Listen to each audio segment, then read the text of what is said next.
करना चाहूंगी कि जो एक नेशन के अंदर या मासूम लोगों को बताना कि ये क्या हो रहा है, आपकी इकोनॉमी के हालात ये हो रहे हैं, सही है, बहुत बुरे हालात थे लेकिन अब कुछ बेहतरी की तरफ आए हैं। मैं तो बड़ा सिंपल से कहता हूं कि जो ये रेकोडेक के जो रिजर्व्स हैं, गोल्ड एंड कॉपर रिजर्व्स, इसका जो एस्टिमेट लगाया गया $1 ट्रिलियन है। इसमें से 50% पाकिस्तान का शेयर है, 25% गवर्नमेंट ऑफ बलूचिस्तान का और 25% फेडरल स्टेट ओन्ड एंटरप्राइजेस का। इसका मतलब ये है कि 40 साल का प्रोजेक्ट है, 2024 से प्रोडक्शन स्टार्ट हो जाएगी। तो $12.5 बिलियन पाकिस्तान का शेयर है, जो 50% है। इसी तरीके से थर्कोल 175 billion tons of reserves, lakh megawatt बिजली बनाइए अगले 250 साल के लिए, तो आपके पास रिजर्व्स मौजूद हैं। तो यानी जो लोग कहते हैं ना कि होप नहीं है इस कंट्री में या इस कंट्री का फ्यूचर नहीं है, मेरे ख्याल से अपनी स्ट्रैटेजी को रीथिंक करने की जरूरत है। अब आ जाइए, वो इन्वेस्टमेंट अगर आती है तो क्या टैक्सेस लगेंगे। हमारे पास पाकिस्तान में टैक्सेस दो तरीके के लगते हैं। एक लगता है, जो फेडरल टैक्सेस की बात कर रहा हूँ, एक है इनकम टैक्स और दूसरा है सेल्स टैक्स। इनकम टैक्स का जो मैक्सिमम रेट है कॉर्पोरेट का, वो है 29% प्लस 10% अब सुपर टैक्स लग गया है, जो इसकी अगर 500 मिलियन से ज्यादा है तो उसको 10% सुपर टैक्स दिस इज देना है। More than from other country और this is more than much more than other country, not more, much more than other countries. अगर अदर कंट्रीज में होते तो कितना होता? मैं आपको बताता हूँ। इसी तरह से हमारा सेल्स टैक्स 18% है। तो एक तरफ 39% income tax, 18% sales tax, 4% further tax जो रजिस्टर्ड नहीं है, फिर 17% एक्स्ट्रा टैक्स। तो ये सेल्स टैक्स क्या अगर आप सिर्फ मिला लीजिए तो 40% सेल्स टैक्स बन जाता है अगर कोई रजिस्टर्ड नहीं है। फॉर इंस्टेंस, आपने बिजली के बिलों की बात की थोड़ी देर पहले कि जिसपे ऊपर आजकल हंगामा हो रहा है, तो बिजली के बिलों पे जो ये टैक्सेस लग रहे हैं, ये आज से नहीं लग रहे, ये तो बहुत पहले से लग रहे हैं। बस अब प्रॉब्लम ये हो गई है ये महंगा हो गया है। क्यों, हाँ, अब आपने क्योंकि टैरिफ हमारा टैरिफ बहुत बढ़ गया, तो ये टैक्सेस बहुत बढ़ गए। अब ये टैक्सेस अगर आप देखें तो इनकम टैक्स और सेल्स टैक्स मिला के बिजली के बिलों पे तकरीबन 52% बन जाता है। यानी 12% income tax, 18% sales tax, 4% further tax. मैं बिजली के बिल पे भी आऊंगी, लेकिन पहले आप मुझे अब सवाल ये पैदा होता है कि फॉरेन इन्वेस्टमेंट, फॉरेन इन्वेस्टर्स, क्या फॉरेनर्स आते हैं तो उनको भी टैक्स देना पड़ता है? हर एक को टैक्स देना है। जो पाकिस्तान में पैसा कमाएगा उसको पाकिस्तान में टैक्स देना है। तो अब अगर फॉरेन इन्वेस्टमेंट को आप कहते हैं कि पाकिस्तान में आए और आप इतने हाई टैक्सेस रखेंगे तो कोई भी इन्वेस्टमेंट लेके नहीं आएगा। देखिए, हमारा जो सेल्स टैक्स का रेट 18% दुनिया में, अब रीजन में तो खैर सबसे हाई है, लेकिन दुनिया के रेट्स में सब बहुत ज्यादा हायर साइड पे। क्वेश्चन ये है कि जितना आप रेट हाई करेंगे उतनी अंडर इनवॉइसिंग, उतनी स्मगलिंग होगी, और जितना टैक्स रेट लो करेंगे, ये एक सप्लाई साइड इकोनॉमिक्स का एक उसूल है कि जितना टैक्स रेट कम होगा उतना टैक्स अमाउंट भी बढ़ जाएगा और टैक्स बेस भी बढ़ जाएगा। जितना आप हायर साइड पे जाते रहेंगे वो चीजें लोग छुपाएंगे। अगर आप मुझसे ये चाहते हैं, फॉर इंस्टेंस, जैसे अब मैं आप बताऊं, आप अगर सैलरी टैक्स पेयर हैं तो आपका मैक्सिमम रेट 35% है। भाई क्यों? वाई आई मीन एक कॉर्पोरेट दे रहा है 29%, आप दें 35%, क्यों? ये डिस्पैरिटी है। अगर इंडिविजुअल बिजनेसमैन कमा रहा है वो दे 35%, कॉर्पोरेट दे 29%। तो आपको टैक्सेस जब भी आप लगाएं तो इक्विटेबल टैक्सेस होने चाहिए, पेएबिलिटी के ऊपर लगना चाहिए कि क्या कोई डिस्क्रिमिनेशन नहीं होना टैक्स चाहिए पे इस कर टाइप की। सकता है या नहीं कर सकता। चलिए, तो मैं ये शारिक- चीजों को इन हाँ। चीजों को बहुत सोचना पड़ेगा कि जब आप फॉरेन जी। इन्वेस्टमेंट पाकिस्तान में चाहते हैं तो आपको ना सिर्फ फॉरेन इन्वेस्टर को टैक्स का ब्रेक देना पड़ेगा, बल्कि कॉम्पीट करने के लिए डोमेस्टिक इन्वेस्टर को भी वही टैक्स ब्रैकेट या टैक्स ब्रेक देना पड़ेगा। टैक्स ब्रैकेट देना पड़ेगा डोमेस्टिक और फिर कमर्शियल, तो वो एक अलग हो जाएगा, फिर हम उसके ऊपर मजीद बहस करेंगे। लेकिन मुझे शारिक साहब एक चीज़ बताइए कि हमारी जो मार्केट है बड़ी समटाइम्स कुछ ऐसी प्रोडक्ट्स हैं जो अभी तक हमारे कंट्री के अंदर नहीं हैं, अब एक इंपोर्ट ओरिएंटेशन देखी जाती है। साथ साथ ये भी है कि हमारे पास ये नीश मार्केट किसी भी फॉरेन इन्वेस्टर के लिए बड़ी एक अट्रैक्शन है। तो अगर वो आता है और यहाँ पर अच्छा वाला बिजनेस करता है, अच्छे से कमाता है, तो उसके लिए क्यों वो टैक्सेस नहीं देगा? वो टैक्सेस देने के बाद, क्योंकि वो अपने कंट्रीज़ में भी तो सारे लॉज फुलफिल कर रहे हैं, तो यहाँ भी आके कर लेंगे। लेकिन सवाल ये पैदा होता है कि जो बिजली के बिल, जो कि ज़ीशान साहब ने पॉइंट आउट किया बेसिकली, इसके ऊपर जो आम आदमी का रद्द अमल है, क्या ये फिर इसको देखते हुए वो डिमोरलाइज ना हो तो क्या हो? देखिए, ये दो मुख्तलिफ चीज़ें आपने की। जो ज़ीशान ने कहा टैक्सेस ऑन पावर, जो इलेक्ट्रिसिटी पे, तो उसका तो सिंपल सी एक लॉजिक ये है कि जब आपने 50 रुपए बिजली का यूनिट कर दिया जी। तो उसके ऊपर जो बाकी टैक्सेस हैं वो उसी परसेंटेज पॉइंट से बढ़ गए। और बिजली इसलिए बढ़ी कि ज़ाहिर है आपके पास तमाम चीज़ें इंपोर्टेड फ्यूल है, और इंपोर्टेड फ्यूल आपकी जो एक्सचेंज रेट है वो अगर 200 से 300 हो गया तो वो आपका बिजली तो महंगी होगी। अब सवाल ये है कि फॉरेन डायरेक्ट इन्वेस्टर्स जो यहाँ पर आते हैं, क्या उनको भी वही टैक्स देना चाहिए जो एक लोकल इंडस्ट्रियलिस्ट देता है? तो डेफिनेटली यस। आप ये डिस्पैरिटी नहीं कर सकते कि कोई बाहर से इन्वेस्टमेंट लेकर आए और आप उसको कहें कि आप ड्यूटी एंड टैक्सेस फ्री सब चीज़ें मंगाएंगे, और वो जो 70 साल से हम लोग इंडस्ट्रियलिस्ट यहाँ इंडस्ट्री लगा के बैठे हैं और हम टैक्स देंगे। दुनिया में कहीं ऐसा नहीं होता। टैक्स तो देना पड़ेंगे सबको, टैक्स तो हाँ। देना होता है और टैक्स तो देना चाहिए। फायदा क्या फिर, पॉइंट क्या है आपके मुल्क में इन्वेस्टमेंट करने आने का? का? तो फॉरेन डायरेक्ट इन्वेस्टमेंट जो आती है किसी भी कंट्री में, नताशा, उसका अट्रैक्शन टैक्सेस नहीं होता है, उसका अट्रैक्शन उसकी मार्केट सेल्स होती है। हाँ। उसका अट्रैक्शन ये होता है कि मैं पाकिस्तान में जाकर अगर इंडस्ट्री लगाऊंगा तो मेरी कॉस्ट ऑफ डूइंग बिजनेस कम होगी एज कंपेयर टू जो जिस कंट्री में वो काम कर रहे हैं। और उसके बाद उसको ये देखना होगा कि क्या पाकिस्तान में इंडस्ट्री लगाना अगले 5 साल, अगले 10 साल जो है वो फीजिबल है या नहीं। अब हमारे यहाँ हुआ ये है कि किसी ने एक फैक्ट्री लगा ली तो हमने उसको टैरिफ प्रोटेक्शन दे दी। वो टैरिफ प्रोटेक्शन जो है उसने उस इंडस्ट्री को एक मोनोपोली इंडस्ट्री बना दिया। उसने एक्सपोर्ट नहीं की, बल्कि उसने वो टैरिफ प्रोटेक्शन लेके उसको एक और एंजॉय किया, और एंजॉय किया। तो ये जिस तरह जीशान ने भी पॉइंट आउट किया कि जितनी ज़्यादा टैक्सेस ड्यूटीज़ आप लगाएंगे इकोनॉमी के किसी भी सेगमेंट पे, देखें चाहे वो इंडस्ट्री हो, सर्विस हो, इंपोर्ट्स हों, एक्सपोर्ट्स हों, लोकल टैक्सेस हों, जैसे जैसे आप टैक्सेस बढ़ाएंगे तो जो इन्वेस्टर है, चाहे वो कॉर्पोरेट इन्वेस्टर हो, चाहे वो स्मॉल एंड मीडियम एंटरप्राइजेस हो, उसकी जो कैश की फ्लो है वो हैम्पर होगी। जैसे अभी इन्होंने बताया कि कॉर्पोरेट टैक्स 29% है, तो पाकिस्तान में डिस्पैरिटी ये है कि रियल एस्टेट और कंस्ट्रक्शन पर टैक्स सिर्फ 15% है और कॉर्पोरेट्स पर टैक्स 29% है।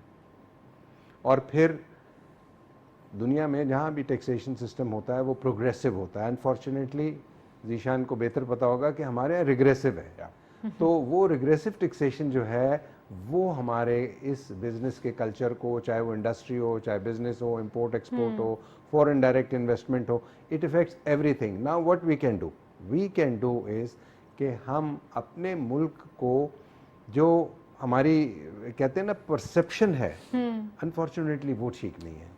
We as a brand of Pakistan, हमको अपना बस परसेप्शन बेहतर करना है कि we are a friendly country, हमारे यहाँ कंसिस्टेंसी होगी, हमारे यहाँ एक्सचेंज रेट स्टेबल रहेगा, तब फॉरेन इन्वेस्टमेंट आएगी।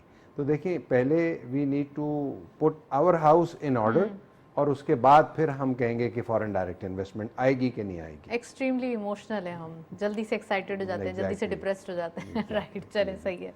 मैं जीशान साहब आपसे पूछूंगी कौन कौन से टैक्सेस आप समझते हैं कि अभी बिजली के बिल में हैं, और साथ साथ अब जो टैरिफ इंक्रीज हुआ है, दिस इज़ रीजनेबल थिंग कि यहाँ पे डॉलर की प्राइस बढ़ रही है तो ये ऑटोमेटिक बढ़ता जा रहा है, इसमें किसी का कोई कसूर नहीं है क्योंकि ये करेंसी वैल्यूएशन है, या फिर ये वैसे भी बढ़ रहा है, जो कि एक प्राइम मिनिस्टर साहब ने हंगामी इजलास भी कॉल किया संडे वाले दिन, और फिर उसके बाद कहा कि रिलीफ क्या दिया जा सकता है, इमीडिएट रिलीफ की बात की। तो ये ज़रा प्लीज़ सिनेरियो भी बताइए। देखिए, इसमें दो चीज़ें हैं। एक तो ये कि बिजली के बिलों में जो है एक इनकम टैक्स लगता है जो कि डोमेस्टिक और कमर्शियल कंज्यूमर दोनों को लगता है, या इंडस्ट्रियल हो। दो तरीके के टैरिफ हैं पाकिस्तान में, एक डोमेस्टिक कंज्यूमर्स हैं और एक इंडस्ट्रियल और कमर्शियल कंज्यूमर्स हैं। जी, ये डिस्क्रिमिनेशन भी बता दीजिएगा। डोमेस्टिक कंज्यूमर अगर 25,000 रुपए से उनका बिल ज़्यादा आता है तो उस पर 7.5% इनकम टैक्स लगता है अगर वो फाइलर नहीं है। यानी अगर कोई टैक्स फाइलर नहीं है और उसका 25,000 रुपए से ज़्यादा बिल आएगा तो उसको 7.5% इनकम टैक्स लगेगा। और यही चीज़ अगर कमर्शियल पे चले जाते हैं और इंडस्ट्रियल पे चले जाते हैं तो उनको ये चीज़ 12% हो जाती है। तो इनकम टैक्स की हद तक 12% है। सेल्स टैक्स डोमेस्टिक कंज्यूमर को भी 18% लगता है और इंडस्ट्रियल और कमर्शियल कंज्यूमर को भी 18% लगता है। तो यानी ये 30% तो टैक्स लगता ही लगता है। अब इसके अलावा कमर्शियल कंज्यूमर को या इंडस्ट्रियल कंज्यूमर को अगर वो इनकम सेल्स टैक्स में रजिस्टर्ड नहीं है तो 4% फर्दर टैक्स लगता है, यानी 12 + 18 + 4। फिर इस पे एक्स्ट्रा टैक्स भी लगता है। एक्स्ट्रा टैक्स किस चीज़ का? यानी एक्स्ट्रा टैक्स ये भी सेल्स टैक्स ही है जो गवर्नमेंट ऑफ पाकिस्तान ने लगाया हुआ है कि आप चूंकि सेल्स टैक्स में रजिस्टर नहीं है तो फर्दर टैक्स भी लगेगा और एक्स्ट्रा टैक्स भी लगेगा। दिस इज द रीजन कि टैक्स बेस बढ़ना चाहिए क्योंकि इनडायरेक्ट टैक्सेस ऐसे ही फिर मैं आता हूँ उस पे आते हैं, हम बात करते हैं। अब सवाल ये पैदा होता है कि एक्स्ट्रा टैक्स कितना लगेगा, तो वो 5% से लेकर 17% तक लग सकता है। बिलों के ऊपर है कि 20,000 है तो 5 लगेगा, 30,000 है तो 6 हो जाएगा, 40,000 स्लैब्स बने हुए, और 50,000 से ऊपर है तो 17% लगेगा। तो अगर जिसका बिल 50,000 रुपए से ऊपर आता है तो उसको 12 + 18 + 4 + 17 यानी 52% टैक्स देना होता है। इसके अलावा टीवी लाइसेंस, अगर हम मुझे इजाजत दें, जी जी एक बस आपकी जी प्लीज कथा कलामी होगी। जी प्लीज। वो ये है कि देखें, ये जो फर्दर टैक्स और फाइलर नॉन फाइलर, ये बेसिकली जो जीशान साहब बता रहे हैं कि वो लोग जो टैक्स नेट में नहीं हैं, तो गवर्नमेंट ये समझती है कि उनको ज़्यादा टैक्स पर देने पर जब हम मजबूर करेंगे तो वो टैक्स नेट में आ जाएंगे, विच इज़ नॉट राइट। ये हमने पिछले 10 साल करके देख लिया। या तो फिर हमें एक पेपर लगा के इजाजत दी जाए कि बिजली के बिल के ऊपर एक पेपर लगे कि भाई ये फाइलर है, दिस इज द रीजन कि ये इसका बिजली का बिल इतना वेव ऑफ हो गया है। अच्छा, ये इंसेंटिव देना पड़ेगा। मेरे ख्याल में जीशान इस पर ज़्यादा रोशनी डाल सकेंगे कि जब तक आप ऐसे लोगों को जो टैक्स नहीं देते दीदा दिलेरी से, वो कहते हैं ठीक है मैं 17% सेल्स टैक्स नहीं दूंगा, मैं 21% दे दूंगा, लेकिन मैं टैक्स नेट में नहीं आऊँगा। तो आपने एक पैरेलल इकोनॉमी खुद क्रिएट की हुई है। खुद आप उनको कहते हैं कि डोंट वरी, आपको टैक्स नेट में आने की जरूरत नहीं है, आप 3-4% ज़्यादा दे दें। लेकिन पॉलिटिकल जो गवर्नमेंट्स होती हैं वो इस चीज़ को बिलीव नहीं करती हैं। वो सोचती हैं कि अगर हम ऐसा कोई अनपॉपुलर डिसीजन लेंगे तो वो हमारा वोट बैंक भी खराब कर सकता है। तो ये इसका क्या सोल्यूशन है? इसका सोल्यूशन तो देखें, इसका सोल्यूशन तो ये है कि इस वक्त this is a golden opportunity कि केयर टेकर गवर्नमेंट है, they have nothing to lose. वो तो इसलिए बेसिकली आए कि उनको 90 डेज में इलेक्शन कराने या जो भी वजूहत हैं चले 6 महीने में कराने, बट उनके पास जो मैंडेट है वो ये है कि वो जो भी मौजूदा सिचुएशन है पाकिस्तान की माशी, उसको बेहतर कर सकते हैं। इसलिए कि अगर वो कोई ऐसे ऑर्डिनेंसेस ले आए, ऐसे कोई मेजर्स ले लें जो अनपॉपुलर ज़रूर होंगे, लेकिन ये इनके लिए एक बेहतर मौका है। अब आई डोंट नो कि they have that jurisdiction or not, guts to do that or not. Okay, Zeeshan साहब प्लीज कंटिन्यू। अब इसमें होता ये है कि देखिए जितना आप टैक्स रेट को बढ़ाते चले जाएंगे, अब बिल क्यों ज़्यादा आ रहा है इलेक्ट्रिसिटी का बिल, ये देखना है इसकी वजह से क्योंकि हमारी इलेक्ट्रिसिटी इंपोर्टेड फ्यूल से बनती है। एक तो इंपोर्टेड फ्यूल की वैसे वैल्यू इंटरनेशनली बढ़ रही है जो हम फ्यूल इंपोर्ट करते हैं, और दूसरा जो रुपी डॉलर पैरिटी की जिसमें आपने बात की, तो ये पिछले कुछ अरसे में अगर आप जो इस वक्त केयर टेकर सेटअप देखेंगे तो उसमें तकरीबन 20 रुपए डॉलर बढ़ गया है।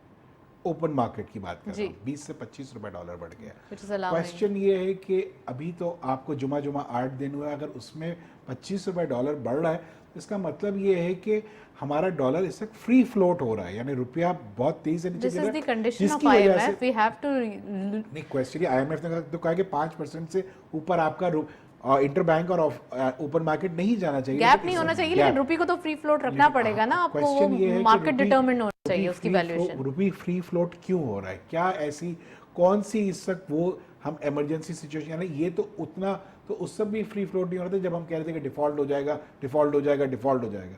लेकिन क्वेश्चन ये है कि इस वक्त इसको एनालाइज करना बहुत ज़रूरी है।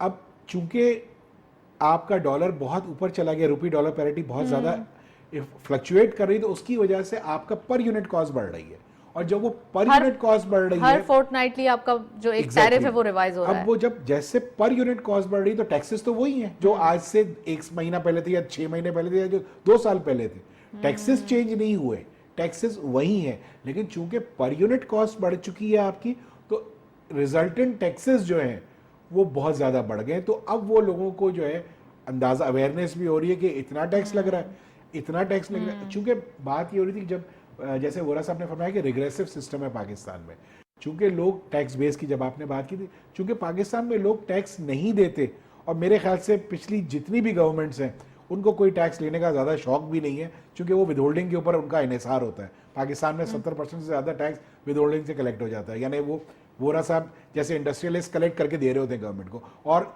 इन्हीं को पेनल्टी लगती है, इन्हीं को डिफॉल्ट सरचार्ज लगता है, इन्हीं के एग्जाम्पशंस में डिले होता है, और इन्हीं को परेशानियां होती हैं।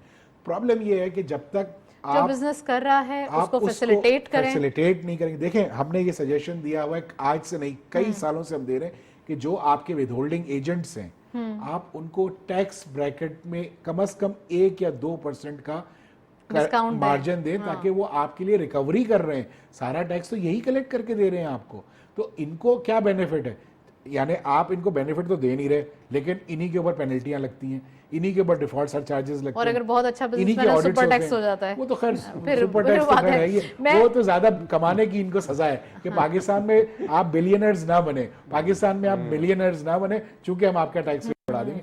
इन टैक्सेस को हमेशा से मैं समझता हूं कि ये आपके मुल्क के खिलाफ है, क्योंकि ये वेल्थ क्रिएशन के कॉन्सेप्ट के खिलाफ है। जहां वेल्थ क्रिएट नहीं होगी जब नेशन में, तो आप कैसे आगे बढ़ेंगे? भाई अगर मैं कमा रहा हूं तो मुझे कमाने का हक होना चाहिए। लेकिन मेरी शारिक साहब, आपका जीशान साहब पॉइंट, लेकिन शारिक साहब आपसे मैं ये पूछना चाहती हूँ कि एक तरफ जीशान साहब ने बहुत अच्छी बात की कि आपको फैसिलिटेट करना है, चाहे आपके पास फॉरेन इन्वेस्टमेंट आए, चाहे लोकल इन्वेस्टर्स पार्टिसिपेट करना चाहे, आपको फैसिलिटेट करना है। फैसिलिटेट करने के लिए जब भी कोई माहौल देखा जाता है, जितना फ्लेक्सिबल होता है, जितना इन्वायरमेंट, उतना ही आपको अच्छा रिस्पॉन्स मिलता है, और जितना आप रिजिड बिहेवियर रखते हैं उतना ही ज़्यादा आपको एक नेगेटिविटी देखी जाती है। आप क्या समझते हैं कि इस फ्लेक्सिबिलिटी को मजीद फ्लेक्सिबल कैसे किया जाए, या फिर इस रिजिडनेस को फ्लेक्सिबिलिटी में कैसे तब्दील किया जाए? तो ये ज़रा थोड़ा सा बताएं। नताशा, अनफॉर्चुनेट ये है कि हमारे यहाँ जो टैक्सेशन सिस्टम बनता है हर साल, और उसमें जो रिफॉर्म्स वो कहते हैं हमने रिफॉर्म्स की हैं, वो बेसिकली रिफॉर्म्स नहीं होती, वो होता ये है कि चूँकि हमको IMF से अपनी ट्रांच रिलीज़ करानी होती है, और IMF हमसे ये कहता है कि आप इस लोन को, इस डेट को किस तरह सर्विस करेंगे, आपके पास पैसे कहाँ से आएंगे। तो हम कहते हैं कि जी हम जो विदहोल्डिंग टैक्स 2% है उसको 4% कर देंगे, बिजली का बिल एक एक्स अमाउंट है हम उसको वाई अमाउंट कर देंगे। चूँकि नए एवेन्यूज़ नहीं हैं, और आपने इंटरनेशनल मार्केट में वर्ल्ड ट्रेड में ज़िंदा रहने के लिए आपने IMF से डॉलर्स लेने हैं, तो आपको ऐसे टैक्स मेजर्स करने पड़ते हैं। तो शारिक साहब, we have any option, other option? Of course the option is, लोग टैक्स दे नहीं रहे, किसी भी तरीके से उनसे कलेक्शन बिल्कुल नामुमकिन है, तो फिर आप या तो इनडायरेक्ट टैक्सेस लगाते हैं, या फिर आप टैरिफ इंक्रीज कर देते हैं, जो कि उन्हें देना ही देना है। इसके अलावा कोई और ऑप्शन है? देखिए, इस विशियस सर्कल से कभी ना कभी तो हमको वापस बाहर निकलना होगा ना। अभी जीशान ने जिक्र किया विदहोल्डिंग टैक्स का। अब आप इमेजिन करें कि जो इनकम टैक्स का इनका एक्ट है, वो इस किस्म की तमाम करप्शन को प्रोटेक्ट करता है। कैसे? मुझसे टैक्स ले लेते हैं, 1 करोड़ रुपए एडवांस टैक्स ले लेते हैं, फिर कहते हैं कि अच्छा अब अगर आपने एग्जेम्पशन सर्टिफिकेट लेना है तो आप हमारे दफ्तर आ जाएं तमाम कागजात लेके, अगर आपकी टैक्स लायबिलिटी पूरी हो गई है तो हम आपको एक एग्जेम्पशन सर्टिफिकेट दे देंगे ताकि आपका टैक्स एग्जेम्प्ट हो जाए। जब हम उनके पास जाते हैं तो वो बिठा देते हैं, चाय वाय पिलाते हैं और वो कहते हैं और बोलते हैं आपके कागजात पूरे नहीं है। अब आपके कागजात पूरे नहीं है। अब वो इंडस्ट्री का, बिजनेसमैन का, वो बेचारा इतनी मुश्किल में होता है, उसका कैश फ्लो, उसकी कमिटमेंट्स, उसकी पेमेंट्स, उसकी डेट, उसके बैंक लोन्स, उसकी जो सैलरीज, स्टाफ, तो वो इतने प्रेशर में होता है कि वो कहता है अच्छा ठीक है बताएं क्या, वो कहता है जी इतने %। तो जब तक हम अपने पाकिस्तान में जो लोग इन्वेस्टमेंट करके ऑलरेडी आपकी इंडस्ट्री को चला रहे हैं, पहिए को चला रहे हैं, एम्प्लॉयमेंट जनरेट कर रहे हैं और सबसे पहले आपके टैक्स रेवेन्यूज को बढ़ा रहे हैं, आप उनको अपना दोस्त बनाएं, उनको कॉन्फिडेंस दें, उनकी इज्जत करें। जैसे अभी जीशान ने कहा कि जी हम ही से टैक्स लेते हैं, हम ही उनके लिए 70% टैक्स जमा करते हैं। 70% of Pakistan tax is collected through not by FBR but by businessman and industrialist. ये दुनिया में कहीं नहीं होता कि आप पहले टैक्स ले लेते हैं फिर उसको टैक्स एग्जेम्पशन लेने के लिए अप्लाई करना पड़ता है। थ्रू चैम्बर आप ये प्रपोजल्स दे चुके हैं? ये कई दफा दे चुके। देखें उसमें चेम्बर्स या फेडरेशन या टैक्स बार वो हेल्पलेस इसलिए है कि वो लोग जो इस्लामाबाद में बैठ के IMF से डील करते हैं उनको ये टास्क देता है प्राइम मिनिस्टर जो भी होता है कि आपने कम वॉट में आपने IMF से डील स्ट्रक करनी है ताकि कल हेडलाइन हमारी बन जाए कि ये गवर्नमेंट ने हमारी जी IMF की। ये तो पॉलिटिकल गवर्नमेंट्स की विश होती है ना। ये सब तो वही जैसे आपने कहा कि ये बड़ा अच्छी अपॉर्चुनिटी है इस वक्त केयर टेकर्स के पास कि वो अगर ये ना समझें कि जी उनका कोई स्टेक है, वो ये देखें कि पाकिस्तान का स्टेक है and for the sake of Pakistan stake वो इस किस्म के अनपॉपुलर जो मेजर्स हैं वो कर लें, इंडस्ट्री को और बिजनेस को इन तमाम टैक्सेस से आज़ाद कर दें। राइट, आई थिंक चीजें बहुत बेहतर हो जाएंगी। ये लेकिन पार्टनर्स हैं, देखिए हम जो भी टैक्स पेयर्स हैं ना, हम गवर्नमेंट के साथ पार्टनर्स हैं।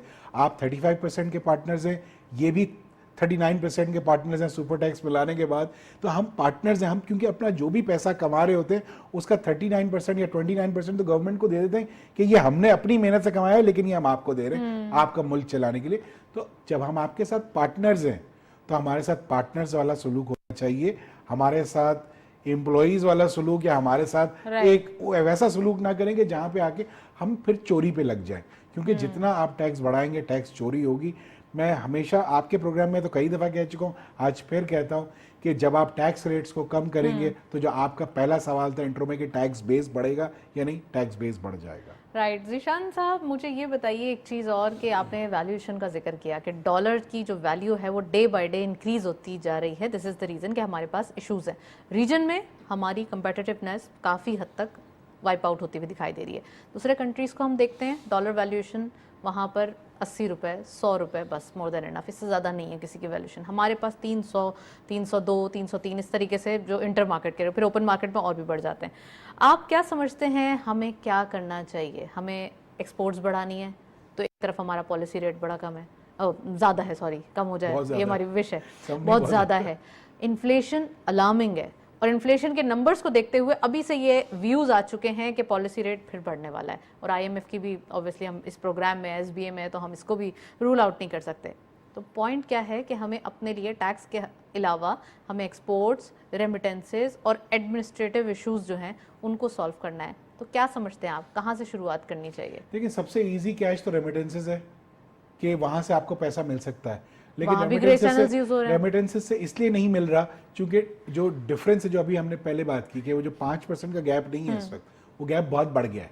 चूंकि गैप बहुत बढ़ गया है तो इसलिए जो है ऑफिशियली पाकिस्तान में रेमिटेंस आ नहीं रही और वही पैसा जो है वो ग्रे चैनल से आ रहा है। तो जब तक आप इस टाइप की चीज़ों को, और इसको ठीक करना कोई बहुत मुश्किल काम नहीं है। प्रॉब्लम इस वक्त ये है कि जो बात इनिशियली हुई थी कि एक ट्रस्ट डेफिसिट है, एक पोजीशन ये है कि अनसर्टेनिटी पोजीशन है, चूंकि लोग ये समझ रहे हैं कि आगे किसी को कुछ नहीं पता कि क्या होगा। लोग मैनिपुलेट हो गए या ट्रस्ट डेफिसिट है? ट्रस्ट डेफिसिट तो है। देखिए, जो परसेप्शन है, उन्होंने कहा कि ये जब आपके मुल्क से 4.5 लाख लोग इस 8 महीने में चले जाएं, जो कि सारा का सारा पढ़ा लिखा तबका था, और पिछले साल में 12 लाख लोग चले जाएं, तो इसका मतलब है कि लोग इस वक्त पाकिस्तान के फ्यूचर को बहुत डार्क समझ के बैठे हुए हैं, और वो ये मान चुके हुए हैं कि यहाँ पे चीजें ठीक नहीं हो सकती। तो आपको उस ट्रस्ट डेफिसिट को खत्म करना है। प्रोग्राम के कम मिनट्स हैं, मैं शारिक साहब से भी इसमें ही ऐड ऑन करने की बात कर रही हूँ कि पाकिस्तान के फ्यूचर को डार्क समझते हैं, लेकिन जब पेमेंट भेजने की या रेमिटेंसेस की सूरत की बात आती है तो आप ग्रे चैनल यूज करते हैं। आप क्यों ऑफिशियल चैनल यूज नहीं करते? आप ढूंढते हैं कि इंटरबैंक और ओपन मार्केट का रेट का जो गैप है वो कितना ज्यादा बढ़ता है, जैसे ही ब्रॉड होता है। इसका मैं एक छोटा सा जवाब दे दूं, फिर आप जवाब दें। इसका छोटा सा जवाब ये कि जो मजदूर बाहर कमाने जाता है ना, उसके लिए वो $100 या $1000 का एक्सचेंज है ना, वो बहुत मायने रखता है। कि अगर $100 वो भेज रहा है, तो उस $100 का 20 रुपया अगर आप बढ़ा लीजिए, तो वो पैसे उसके लिए बहुत, इस वक्त की हायर प्राइस में, जो हायर इन्फ्लेशन में, उसके लिए बहुत वैल्यू रखता है। सारे साथ नताशा, इसका मैं थोड़ा डिफरेंट आंसर आपको ये दूंगा कि देखें, ये भी एक विशेष सर्कल है जिससे हमको वापस आना है कि ये हमारा जो इंटरबैंक है और ओपन मार्केट में जो 20 रुपए का फर्क है, जबकि होना 1.25% चाहिए अकॉर्डिंग टू IMF, वो ज़्यादा क्यों है? उसकी वजह ये है कि हमारे यहाँ जो पैरेलल इकोनॉमी है अनडॉक्यूमेंटेड, वो इतनी बड़ी है, उसके पास इतना पैसा है, और चूँकि हमारे यहाँ पॉलिटिकल अनसर्टेनिटी है, तो वो सारे लोग जिनके पास ब्लैक का पैसा है, जो हमारी पैरेलल इकोनॉमी है, वो डेली बेसिस पर मिलियंस ऑफ डॉलर्स की ग्रे मार्केट से परचेज करते हैं और बाहर भेज रहे हैं, और वो नॉन स्टॉप। ये जो सेंटिमेंट है, इसने हमारी जो इंटरबैंक और ओपन मार्केट की जो इतना बड़ा गल्फ, इतना बड़ा फ़र्क हो गया है, उसकी वजह ये है। ये जब तक हम इन चीज़ों को देखें, बहुत सारी चीज़ें ऐसी हैं जिनको कि आप किसी रेगुलेटरी अथॉरिटी के थ्रू ठीक कर सकते हैं। बहुत सारी चीज़ें ऐसी हैं जो कि अवाम में जब तक कॉन्फिडेंस नहीं आएगा, और मैं ये समझता हूँ कि वो कॉन्फिडेंस तब आएगा जब पाकिस्तान में पॉपुलर गवर्नमेंट्स जो हैं वो हुकूमत में आ जाएंगी। तो ये बहुत ज़रूरी है कि हमारी पॉलिटिक्स जो है वो डिबेट ख़त्म हो। हमारी जो हम सुबह उठते हैं तो यही होता है कि जी आज सुप्रीम कोर्ट क्या डिसीजन दे रही है, आज ट्रायल कोर्ट क्या डिसीजन दे रही है। तो आई थिंक ये नॉन इश्यूज से जब तक हम बाहर नहीं निकलेंगे, अवाम में जनरली एक कॉन्फिडेंस नहीं आएगा। कॉन्फिडेंस आएगा, पैसा बाहर जाना बंद होगा। यही लोग जो आज 300 रुपए में डॉलर बाहर भेज रहे हैं, आप यकीन कीजिए कि ये 200 रुपए में वापस ला रहे होंगे। पाकिस्तान से सबको प्यार है, ऐसा नहीं कि और पाकिस्तान से प्यार नहीं करता। ये टाइम बहुत जल्दी आ जाएगा, इसलिए कि जो पाकिस्तान के पास मार्केट है 25 करोड़ लोगों की, वो कोई छोटी चीज नहीं है। Human capital V have huge market. Right. Zeeshan साहब, वन लास्ट कमेंट, आप क्या समझते हैं कि अब वो वक्त आ गया है कि अब थोड़े से जो एक अनपॉपुलर मेजर्स हैं वो ले लेने चाहिए, अब वेट नहीं करना चाहिए, चाहे टैक्स बेस के हवाले से ही, चाहे कोई और इनिशिएटिव जो कि रिक्वायर्ड है, क्या होना चाहिए? और साथ साथ अब बहुत डू और डाई वाली सिचुएशन आ गई है, और अब देयर इज़ नो रीज़न कि आप इतना मिस्टेक्स करें। प्लीज़ इसके बारे में दो तीन चीज़ें हैं इस वक्त। जो हम जब टैक्स की बात करते हैं तो सेक्टर्स आइडेंटिफाइड है कि कौन सा सेक्टर टैक्स में कंट्रीब्यूट नहीं कर रहा या बहुत मिनिमम उसका कंट्रीब्यूशन है। तो हमें पता तो सारी चीज़ें हैं कि ये सेक्टर जो है कंट्रीब्यूट नहीं कर रहा। हमें जब तक हम मिसाल नहीं बनाएंगे कुछ लोगों को, अगर किसी ने करप्शन की है तो आप उसको जब तक मिसाल नहीं बनाएंगे तब तक एग्जाम्पल सेट नहीं होगी। दो तरीके से चीज़ों की एग्जाम्पल सेट हो सकती है। एक तरफ FBR खुद अपने आप को स्ट्रीमलाइन करे, टैक्स रेट्स को कम करे, और दूसरी तरफ जो टैक्स नहीं दे रहा उसको आप मिसाल बनाए। चूंकि जब मैं या आप या जब वोरा साहब जब टैक्स देते हैं और हमें कोई प्रेफरेंशियल ट्रीटमेंट नहीं है और हमें भी उसी तरीके से परेशानी का सामना है, तो फिर हम क्यों टैक्स दे रहे हैं? क्वेश्चन तो ये उठाते हैं ना लोग कि मैं इस मुल्क में जब टैक्स दे रहा हूँ तो मुझे क्या हासिल हो रहा है? धक्के मुझे ही लगते हैं, मेरे ही सारे प्रॉब्लम्स हैं। तो अब जैसे आपने बात की अनपॉपुलर, इसमें से एक तो ये स्टार्ट है, और दूसरा ये कि अब हमें अपनी जो रेट ऑफ लॉ है उसको स्टैब्लिश करना बहुत ज़रूरी है। क्योंकि अगर हम कानून को फॉलो नहीं करेंगे, आप छोटी सी मिसाल लीजिए, पहले इक्का दुक्का आप इंस्टेंस देखते थे कि आपको रॉन्ग वे से कोई गाड़ी आती थी, अब तो हमें लगता है कि अगर हम राइट में जा रहे हैं कि वो सामने कहीं हम गलत राइट में तो नहीं चले। इस चीज़ को ख़त्म करना पड़ेगा, और माजरत के साथ हम जो है वो डंडे से सुधरते हैं, प्यार मोहब्बत से सुधरने वाले होते तो हम बहुत पहले सुधर गए होते। मैं आज भी समझता हूँ कि पाकिस्तान में बहुत होप है। मैं आज भी समझता हूँ कि पाकिस्तान बहुत तेज़ी से तरक्की करेगा दूसरे ममालिक से, अगर लीडर्स आपके ठीक होंगे, अगर हमारी सिमत ठीक होगी। हमारा यंग बच्चा आज जो 25 साल या 24 साल का जो पॉपुलेशन जो 60% से ज़्यादा है, वो डायरेक्शन जब मांग रही है। उनको जब डायरेक्शन पे आप लगा देंगे तो ये मुल्क जो है ना स्टीयर करेगा बहुत तेज़ी से आगे। And there is a lot of hope which is there, और मायूस नहीं होना चाहिए मेरे साथ। मायूस नहीं होना चाहिए, ये बहुत बड़ा एक मैं बोलती हूँ पंप अप करने के लिए काफ़ी है कि मायूस ही नहीं चाहिए और होनी भी नहीं चाहिए। मैं शारिक साहब आपसे पूछती हूँ कि गवादर को फ्री टैक्स बना दिया गया कि नहीं, आप ये फ्री ट्रेड जो है वो यहाँ पे होगी, तो आप समझते हैं कि ये बूस्टअप करता है एक तरीके से हमारे ट्रेड को या बिज़नेस को? दूसरा, जो हमारी जो बिज़नेस कम्युनिटी है उसका एक बड़ा एक रुझान बढ़ गया है कि वो ट्रेडर्स बन गए हैं, वो मैन्युफैक्चरर नहीं रहे। ये ज़रा प्लीज़ पॉइंट आउट करके, और यंगस्टर्स को फिर एम्प्लॉयमेंट कैसे जनरेट होगी? अगर हम इतना ज़्यादा करते रहेंगे तो हमारा तो इंपोर्ट बिल बढ़ता रहेगा। देखिए, जो हमने लोगों को इंडस्ट्री के बजाय ट्रेडर्स बनाया है, तो वो उसमें भी हमारी पॉलिसीज़ हैं उसका, इसलिए कि जब हम इंपोर्ट को इंसेंटिवाइज करते हैं, इंडस्ट्री को नहीं करते। तो जब आप इंडस्ट्री को इंसेंटिवाइज नहीं करते, इंडस्ट्री को जो उसकी बेसिक रिक्वायरमेंट है, बिजली है, गैस है, पानी है, वो देते ही नहीं हैं, और अगर देते भी हैं तो उसकी कॉस्ट इतनी ज़्यादा है, तो डेफिनेटली मैं अपना पैसा इंडस्ट्री में क्यों लगाऊंगा? मैं एलसी खोलूंगा, माल मंगाऊंगा, गोडाउन में रखूंगा, होलसेलर, रिटेलर, दैट्स। तो हम जब तक ये डिसाइड नहीं करेंगे कि पाकिस्तान में जो 25 करोड़ अवाम की ज़रूरियात की चीज़ें हैं वो हमने ख़ुद बनानी है। अगर हमने ख़ुद बनानी है तो हमने बैंक्स को कहना है कि आप इंडस्ट्री को फाइनेंस करें, इंडस्ट्रियल लोन्स दें, ताकि लोग इंडस्ट्री वो भी लगाएं। एक अच्छे रीजनेबल कोई मार्कअप के साथ, ये नहीं कि बहुत ज्यादा जो कि अभी चल रहा है तो बहुत ज्यादा हो जाता है। 25% पर तो कोई 25% पे तो कोई नहीं ले देखे ना। सकता। Policies please. तो उसके बाद जो गवादर का पॉलिसीज आपने बहुत हैं, कंसिस्टेंसी नहीं है। आपने गवादर का कहा, जी जी। तो गवादर के बारे में आई एम नॉट श्योर कि मैं तो पिछले कोई 10-15 साल से यही सुन रहा हूँ कि गवादर हमारा गेम चेंजर है, गेम चेंजर है। कब होगा आई डोंट नो, बट जो जनरली न्यूज़ आती है और जो लोगों का परसेप्शन है, तो गवादर जो है उसकी एक स्ट्रेटेजिक लोकेशन है डेफिनेटली, और वहाँ सबसे बड़ा जो मैं समझता हूँ कि गवादर का प्लस पॉइंट होगा वो बलूचिस्तान और बलूचिस्तान के अवाम के लिए जो तरक्की के मौके होंगे। और बलूचिस्तान में चूँकि पॉपुलेशन कम है, एरिया ज़्यादा है, वहाँ एग्रीकल्चर का ज़्यादा चांस है, वहाँ पर माइनिंग का बहुत चांस है, वहाँ पर इंडस्ट्रियलाइजेशन का बहुत स्कोप है। तो प्लस उसका जो नेबरिंग बॉर्डर्स हैं, ईरान है, अफ़गानिस्तान है, दूसरे कंट्रीज़ हैं, हमारी बॉर्डर ट्रेड जो है वो गवादर से बहुत फ़रोग़ मिलेगा, और डेफिनेटली गवादर पोर्ट के थ्रू सेंट्रल एशिया को सप्लाई बहुत आसान हो जाएगी। चलें जी, वक्त ख़त्म हो रहा है। Thank you so much Shariq Bohra साहब, आपने ज्वाइन किया और अपना वक्त दिया। ज़ीशान साहब, आपका भी बहुत बहुत शुक्रिया, आज आप तशरीफ़ लाए। हमने आज डिस्कशन की जिसके अंदर काफ़ी इंडस्ट्रियलाइजेशन के हवाले से, टैक्सेस के हवाले से, और ख़ासकर जो एक बिजली के बिल हैं उनके हवाले से भी डिस्कस किया। आज के दिन हमने ये एक समअप करने के लिए बात ज़रूरी है कहना, जो कि ज़ीशान ने भी की और शारिक साहब ने भी, कि मायूसी नहीं करनी है, होप को जनरेट करें और साथ साथ थोड़ा सा प्रोडक्टिव हो जाएं, अपने स्किल्स को इन्हांस करें और आने वाले दिनों के लिए कुछ तैयारी करें, एंटरप्रेन्योर कल्चर को प्रमोट करें, थोड़ा सा प्रोडक्टिव रहें। That's it. इसी नोट पर प्रोग्राम को वाइंड अप करेंगे। इजाज़त दीजिए, अल्लाह हाफ़िज़।